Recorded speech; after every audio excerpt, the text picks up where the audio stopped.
Comment entretenir votre système immunitaire? Des principes simples pour une performance optimale. Texte du docteur Vernon Coleman. Le système immunitaire de votre corps aide à vous protéger contre les infections. Si votre système immunitaire, votre système de défense naturelle, est en très bon état, vous serez alors moins vulnérable face aux maladies de toutes sortes. Votre corps sera également mieux armé pour combattre le cancer et il sera aussi plus à même de résister aux virus, au rhume et à la grippe. Le problème, c'est qu'il existe un grand nombre de facteurs pouvant nuire à votre système immunitaire. Parmi les principaux, on observe la mauvaise alimentation, l'excès de stress, de solitude, le sentiment de frustration, le manque d'exercice, le manque de soleil, le manque d'air frais dans vos poumons et bien d'autres. Certains types de médicaments et autres substances chimiques peuvent aussi impacter les systèmes immunitaires. En outre, nous renforçons nos systèmes immunitaires grâce aux contacts échangés entre nous. Rester éloigné des autres, quelle qu'en soit la raison, diminue l'efficacité de nos systèmes immunitaires et notre résistance aux infections en tout genre. Si nous nous enfermons dans nos maisons, par exemple, alors nous pourrions compromettre le bon fonctionnement de nos systèmes immunitaires. Alors, que pouvez-vous faire pour veiller à maintenir un système immunitaire fort et pour parer à tout cet ignoble désordre actuel? Déterminer exactement ce que vous devriez manger n'est pas aussi facile qu'il y paraît. La vérité est entourée de mystères et de confusions, créés en grande partie, plutôt délibérément, en réponse à des liens d'intérêt par des lobbyistes, des agences de publicité et des groupes de relations publiques. De nos jours, les politiciens et les pseudo-journalistes mainstream sont malheureusement toujours douteux, invariablement et délibérément malhonnêtes. Malheureusement, ces jours-ci, la plupart des chroniqueurs du domaine de la santé se contentent de partager des communiqués de presse qu'on leur a transmis. Beaucoup trop d'entre eux sont purement et simplement corrompus et sont payés pour promouvoir certains aliments. Je n'accepte ni sponsoring, ni publicité, ni échantillons gratuits. Mes seuls revenus proviennent de mes livres. La chose importante qu'il vous faut garder à l'esprit, c'est que ce que vous choisissez de manger peut avoir un effet significatif sur la force et l'efficacité de votre système immunitaire. La plupart des gens savent quels aliments ils ne devraient pas manger. Ils réalisent que si leur alimentation se limite à ingérer des hamburgers et des frites, ajoutant à cela des desserts au chocolat recouverts d'une montagne de crème fouettée, tout cela arrosé de soda, alors leur santé en pâtira. Voici donc des conseils intéressants pour vous aider à garder un système immunitaire en bonne santé et solide.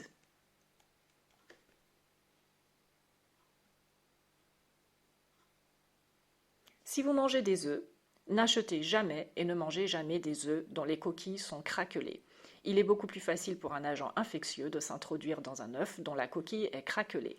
Les œufs pondus par des poules élevées en plein air, réellement, sont susceptibles d'être plus sains que les œufs pondus par des poules élevées en batterie dans des cages. Les aliments contenant des antioxydants, comme les vitamines C et E, le minéral sélénium et le bêta-carotène, qui est converti dans le corps humain en vitamine A, aident à prévenir les cancers et les maladies cardiaques et à réduire le risque infectieux. Je pense que toutes les graisses sont mauvaises pour votre système immunitaire, mais les graisses animales sont assurément pires que les autres et causeront à coup sûr davantage de tort à votre système immunitaire. Cela s'explique notamment par le fait que la graisse d'origine animale est souvent contaminée par des résidus chimiques, résidus de produits toxiques et potentiellement cancérigènes provenant de produits d'élevage chimiques donnés à consommer aux animaux accidentellement ou délibérément. Il est souvent difficile de connaître la quantité de graisse dans un aliment. Et il est souvent incroyablement facile de manger des aliments contenant beaucoup de graisse sans s'en rendre compte. Et gardez à l'esprit que si vous ajoutez de la graisse en cuisinant, la quantité de matière grasse effective que vous cuisinez augmentera souvent de façon spectaculaire. Les gouvernements préconisent souvent qu'une alimentation saine doive comprendre un maximum de 30% de lipides. Je pense que ce chiffre est beaucoup trop élevé, probablement parce qu'une alimentation relativement riche en matières grasses contribue au bonheur et à la richesse de l'industrie alimentaire. À mon avis, vous devriez faire en sorte que vos apports nutritionnels en matières grasses n'excèdent pas 15 à 20%. Si pour une raison ou pour une autre, vous devez suivre un régime pauvre en matières grasses, vous devriez envisager de réduire votre consommation de graisse de façon à ce que celle-ci se limite à environ 10 à 15%. Le système immunitaire de votre corps requiert un apport en vitamines et en minéraux de façon à pouvoir fonctionner efficacement. Pour booster votre système immunitaire et combattre les infections et le cancer, votre corps a surtout besoin d'un apport régulier en aliments contenant des antioxydants, bêta-carotène, vitamine C et vitamine E, ainsi que d'autres nutriments.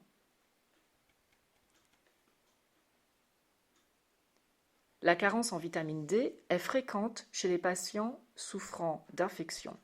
Les symptômes et les risques liés à la santé dans les cas de carence en vitamine D sont extrêmement graves. La carence en vitamine D ne concerne pas seulement le risque de contracter une infection, mais accroît également le risque de maladies cardiaques, d'asthme, de cancer et de démence. De plus, il est prouvé qu'un faible taux de vitamine D pourrait entraîner de l'hypertension, du diabète et la sclérose en plaques.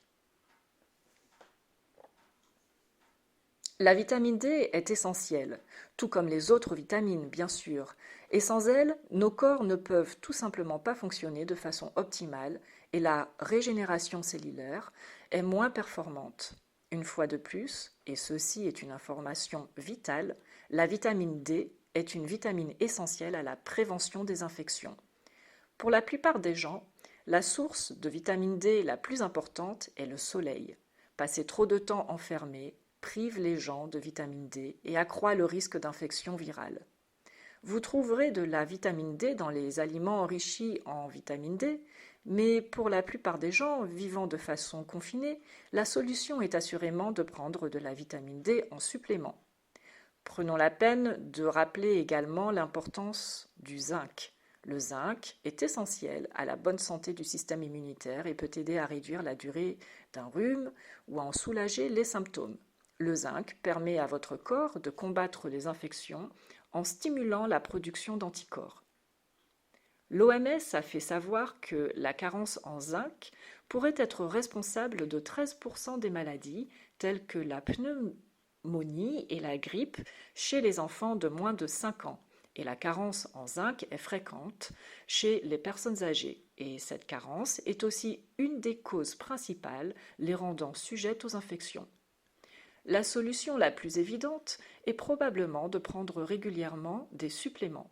Le régime alimentaire moderne, viande, beurre, fromage, lait, tue votre système immunitaire non seulement parce que ces aliments sont riches en graisse, mais aussi parce qu'ils ne contiennent guère de vitamines et minéraux participant au renforcement du système immunitaire. Il convient aussi de se rappeler le lien très étroit qui existe entre les produits laitiers et le cancer du sein. Votre corps obtiendra une grande part des vitamines et minéraux dont il a besoin pour garder un système en bonne santé si vous mangez une alimentation riche en légumes, en fruits et en graines.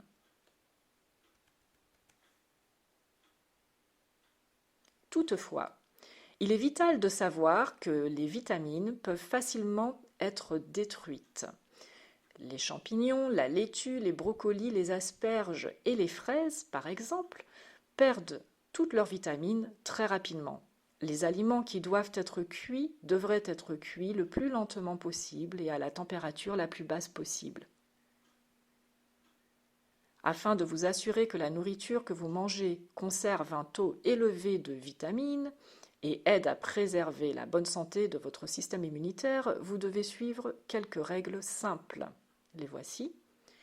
La transformation des aliments tend à réduire la qualité nutritionnelle de la nourriture et de ce fait, vous devriez, autant que possible, essayer d'acheter des aliments frais et soit les consommer crus après les avoir lavés, si nécessaire, ou les consommer après les avoir cuits le moins longtemps possible. Si vous achetez des légumes, n'enlevez pas les fanes des carottes ou le trognon des choux et des choux-fleurs. Achetez les légumes entiers. Si vous achetez le légume entier, celui-ci continuera à produire de la vitamine C qui continuera, elle aussi, à se répartir dans les parties comestibles de la plante. Cuisez les aliments dans une moindre quantité d'eau ou à la vapeur. Évitez les températures de cuisson élevées, ainsi que l'exposition prolongée à la chaleur, et ne laissez pas tremper les légumes pendant de longues périodes. Lavez les fruits et les légumes, mais ne les pelez pas, à moins que cela soit nécessaire. Par exemple, n'épluchez pas les pommes de terre ou les pommes. Essayez de consommer les aliments le jour où vous les avez achetés, plutôt que de manger de la nourriture surgelée. Consommez les aliments le jour de l'achat pour en bénéficier de façon optimale. Je recommande également, dès que cela est possible, que vous achetiez des produits bio qui ont été préparés sans substances chimiques et essayez d'acheter des aliments qui n'ont pas été génétiquement modifiés. N'oubliez pas, la sûreté des aliments génétiquement modifiés n'a jamais été testée. Et on n'en a jamais fait la preuve non plus. Je suis plus que sceptique concernant le fait qu'une telle démarche, qualité, ait été mise en œuvre. La meilleure manière de se procurer des aliments honnêtement sains, c'est de les cultiver vous-même. N'oubliez pas que près de la moitié de toute la nourriture vendue dans les supermarchés et dans les magasins, y compris les fruits, les légumes et la viande, contient potentiellement des résidus chimiques dangereux. Certaines substances chimiques sont pulvérisées sur des aliments pendant qu'ils poussent. Ils seront ensuite récoltés ou expédiés vers les magasins, mais beaucoup de substances chimiques sont absorbées pendant leur culture et de toute évidence ne peuvent pas en être extraites en les lavant ou en les grattant. Certaines de ces substances chimiques utilisées de nos jours par les exploitants agricoles sont connues pour être à l'origine de cancers, d'asthme et d'une grande variété de graves problèmes de santé. Inspiré du contenu du livre Superbody de Vernon Coleman, Superbody est disponible sur Amazon en livre version papier et e-book. Pour lire la transcription en anglais de ce texte, veuillez consulter le site web vernoncoleman.org ou le site web vernoncoleman.com. Vous pouvez également envoyer la vidéo et la transcription en anglais par email à partir de la page du site vernoncoleman.org.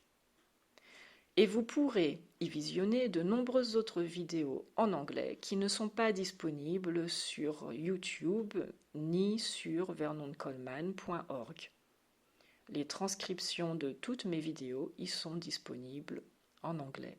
Merci d'avoir regardé Un vieil homme dans un fauteuil.